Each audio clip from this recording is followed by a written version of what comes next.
Hello and I once again welcome you all in our series of engineering mechanics, जिसके अंदर अब तक हमने पूरे के पूरे सिलेबस चैप्टर कंप्लीट कर लिया है। लास्ट फ्रिक्शन बचा हुआ है, तो फ्रिक्शन में आपको ये कह रहा हूँ कि फ्रिक्शन में आपको सिर्फ कॉन्सेप्ट समझाऊंगा, और जो उसके न्यूमेरिकल है वो आरटीएमएनयू के पिछले सिलेबस बीटेक के सिलेबस में नहीं थे, तो उसके पीवाईक्यूज नहीं है।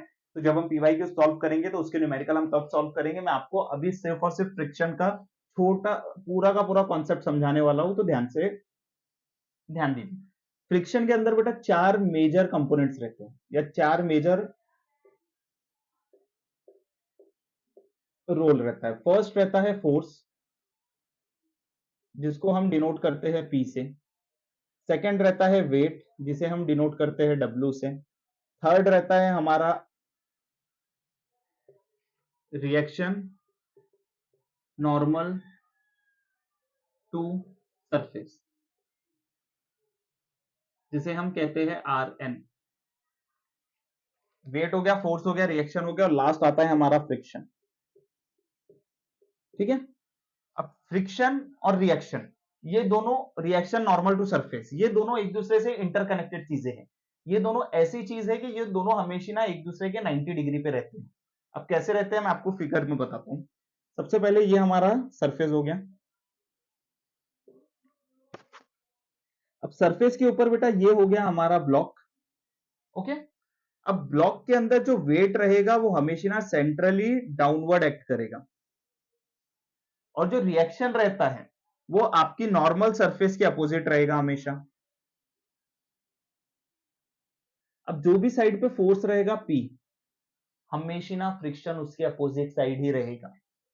फ्रिक्शन एक ऐसी चीज है बेटा जो आपके स्पीड को, या आपके नॉर्मली जो आपका ऑब्जेक्ट है, बुलेट्स है, जो भी है, उसकी स्पीड को कम करता है अपोजिट डायरेक्शन में फोर्स लगा के। तो इसका फोर्स क्या रहता है? इसका आंसर रहता है म्यू इंटू आर एन।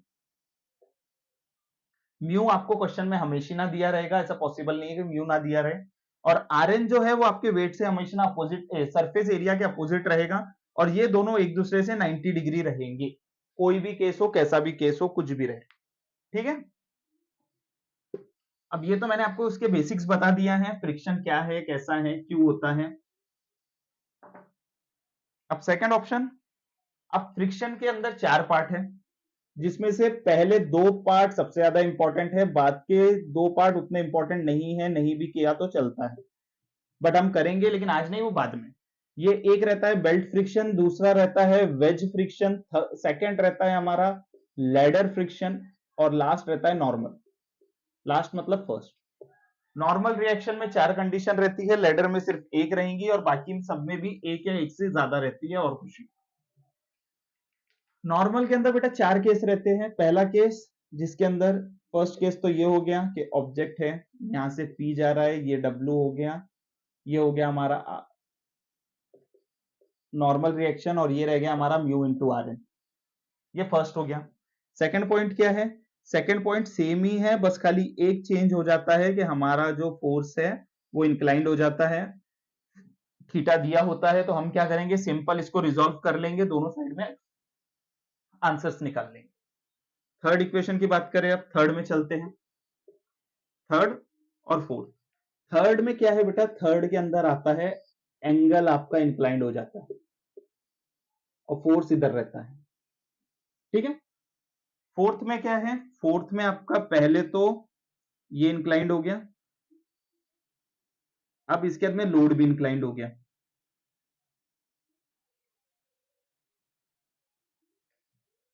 अब हमेशा ना याद रखना है आपको एक चीज, कि ईएम के अंदर आप अपना एक्सेस टिल्ट कर सकते हो। अब जैसे यहां पर क्या है, ये आपका एक्स एक्स एक्सिस है, और ये वाई वाई एक्सिस है, बट यहां पर आपका एक्स एक्स एक्सिस ये नहीं है, यहां पर आपको एक्स एक्स एक्सिस ये लेना पड़ेगा, और वाई एक्सिस ऐसा। अब यहां पर एक पॉइंट क्या आता है बेटा, कि यहां पे मेरा डब्ल्यू जो रहेगा वेट, वो हमेशा ना डाउनवर्ड एक्ट करेगा। ठीक है। और ये हो गया हमारा, अब जो हमारा आर एन रहेगा, आर एन मतलब समझा, नॉर्मल रिएक्शन वो हमारे सरफेस से नॉर्मल रहेगी, मतलब ये आर एन, और ये यहां पे हमारा एफ हो जाएगा। अब अगर फॉर एग्जांपल ये पी इस तरफ रहता तो हमारा फ्रिक्शन इस तरफ रहता। ठीक है। अब क्या हुआ बेटा? अब एक चीज ध्यान में रखना, ये थीटा हो गया, ये 90 डिग्री हो गया, तो मेरा ये वाला एंगल हो जाएगा 90 माइनस थीटा। और अगर ये 90 माइनस थीटा हो गया तो मेरा ये वाला एंगल भी हो गया 90 माइनस थीटा। अब बेटा यहां पर आप चाहो तो इसको इंक्लाइन की जगह इसी को एक्स एक्सिस ले लो, लेकिन फिर आपको तीन चीजों को रिजॉल्व करना पड़ेगा जो कि बहुत मुश्किल है। लेकिन हम क्या करते हैं, हम इसी को एक्सेस ले लेते हैं। तो हम क्या करेंगे, हमारे डब्ल्यू फोर्स को ही इंक्लाइन कर देंगे। मतलब हमारा डब्ल्यू फोर्स ऐसा है, तो हमारा एक्स एक्सिस ऐसा हो गया, हमारा वाई एक्सिस ऐसा हो गया। ठीक है, थीटा हमारा ये चल रहा है। ओके, अब थीटा ऐसा है, तो अब क्या करेंगे, यहां पर ये हो जाएगा हमारा डब्ल्यू कॉस ऑफ थीटा और ये हो जाएगा हमारा डब्ल्यू साइन ऑफ थीटा। अब इसमें एक्स एंड वाई की इक्वेशन पुट करेंगे, तो इसको आप चाहो तो अपनी सहूलियत के लिए क्या करेंगे, हम सिंपल इसको ऐसा, जो इंक्लाइंड है उसको हम हॉरिजॉन्टल कर लेते हैं। ये P हो गया, ये F हो गया, ये Rn हो गया हमारा। अब यहां पर इस तरफ जाता हुआ फोर्स हमारा W cos ऑफ थीटा हो गया, और यहां से एक और डाउनवर्ड जाते हुए W साइन ऑफ थीटा हो गया। ठीक है, अब ये थीटा कैसे निकलेगा, थीटा हमारा 90 माइनस थीटा करेंगे तो हमें ये वैल्यू मिल जाएंगी। अब यहां से आप इसको इजीली सॉल्व कर सकते हैं। सेम टू सेम प्रॉब्लम आपको इस वाले इक्वेशन में आएगी, बस यहाँ पे प्रॉब्लम थोड़ा सा बढ़ेगा कि ये जो फोर्स इंक्लाइंड है आप इसको भी पहले एक्स एंड वाई में रिजॉल्व कर लोगे एंड आपका प्रॉब्लम सॉल्व करोगे। तो नॉर्मल के अंदर ये 4 क्वेश्चन आते हैं, ये चारों में से एक मैक्सिमम प्रोबेबिलिटी है कि क्या तो ये पूछे या फिर इसके अपोजिट में लैडर पूछे। अब लैडर के अंदर बेसिक कॉन्सेप्ट मैं आपको बता देता हूं। लैडर कभी भी एक इंक्लाइंड, एक 90 डिग्री पे इंक्लाइंड सरफेस रहेगा। ये होता है उसका थीटा और ये होता है उसका अल्फा। इस साइड को ए बोल दो, इस साइड को बी बोल दो। ठीक है बेटा, हमेशा ना आपको लैडर का वेट दिया रहेगा, जो कि कहा वेट बोला है मतलब एक ही जगह से पास होगा, वो रहेगा सेंटर और पास करेगा वो डाउनवर्ड में। अगर लैडर की लेंथ दे दी तो वेल एंड गुड, नहीं दी तो आपको यहां पर L/2 अज्यूम करना है।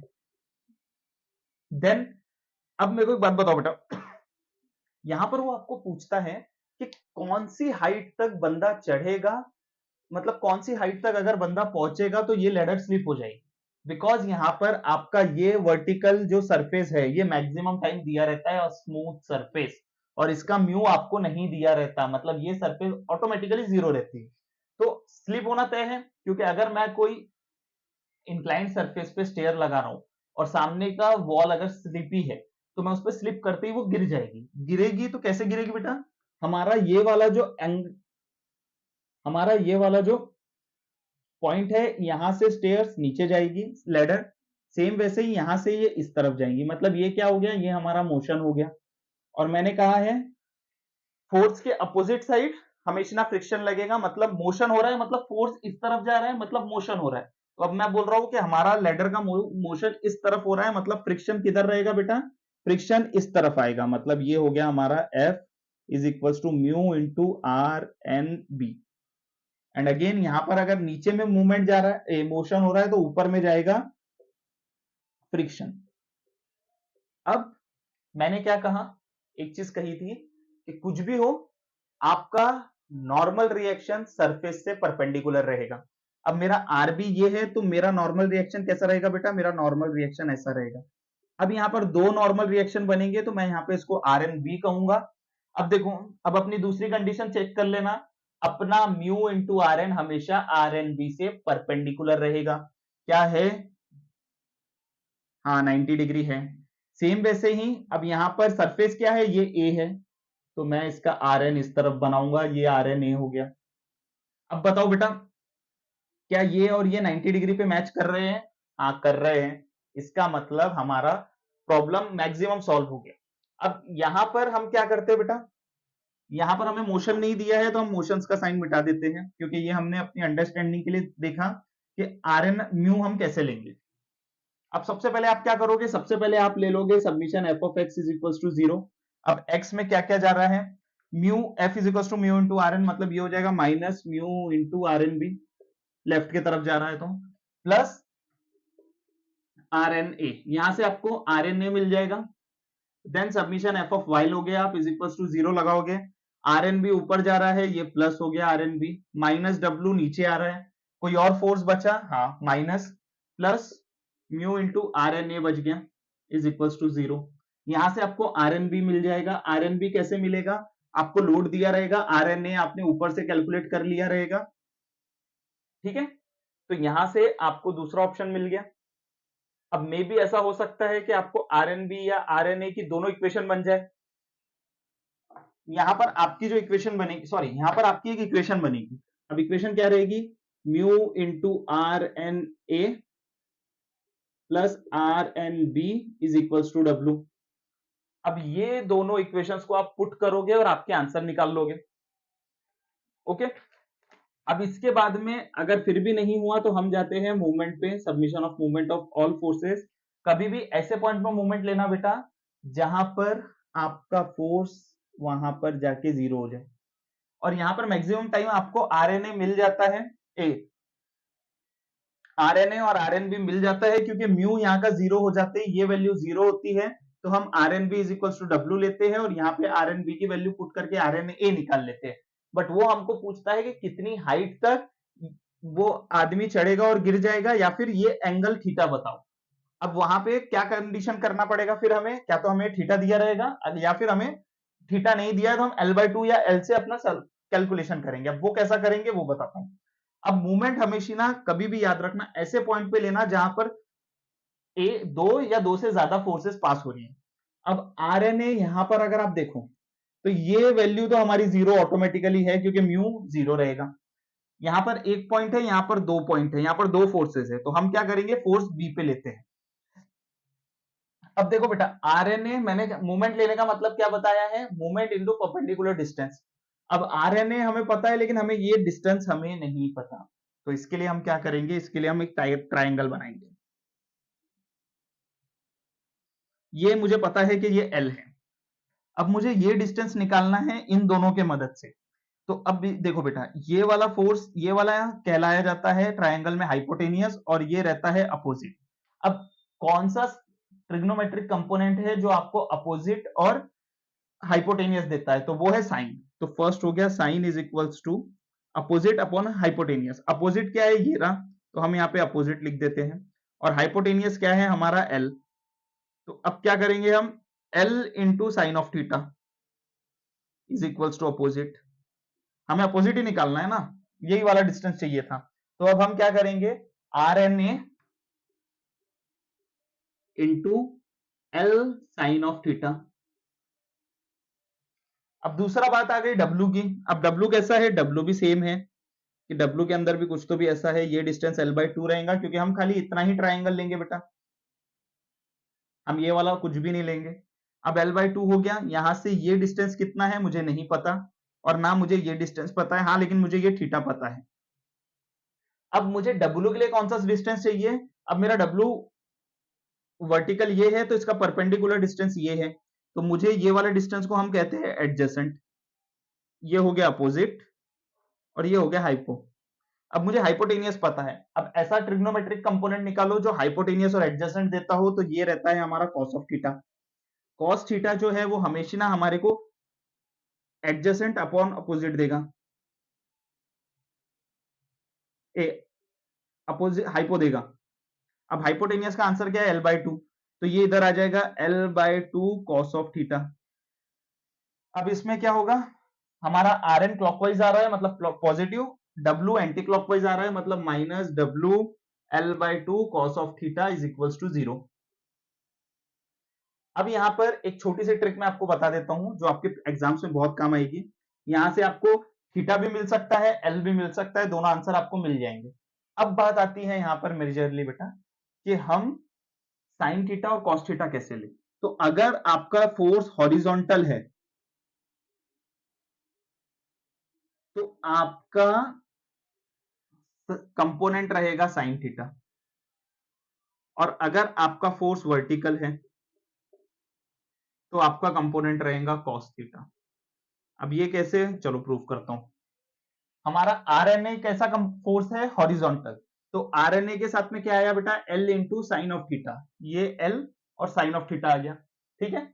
अब आर एन बी क्या है हमारा, या डब्ल्यू क्या है हमारा, सॉरी डब्ल्यू हमारा वर्टिकल कंपोनेंट है, तो उसके साथ कॉस थीटा बता रहे हैं, डिस्टेंस हमें पता है L/2 into cos of theta. यहां से आप थीटा या एल की वैल्यू निकाल सकते हो, और मैक्सिमम टाइम वो आपसे थीटा तक का ही आंसर पूछता है कि थीटा की आंसर बताओ, थीटा का आंसर कितना है। तो ये मैंने आपको दो कॉन्सेप्ट बता दिए। अब इसके जो न्यूमेरिकल्स है वो हम वीडियो हमारे क्वेश्चन पेपर सीरीज में मैं आपको क्वेश्चंस ढूंढ ढूंढ के लाके बता दूंगा। तो थैंक यू सो मच।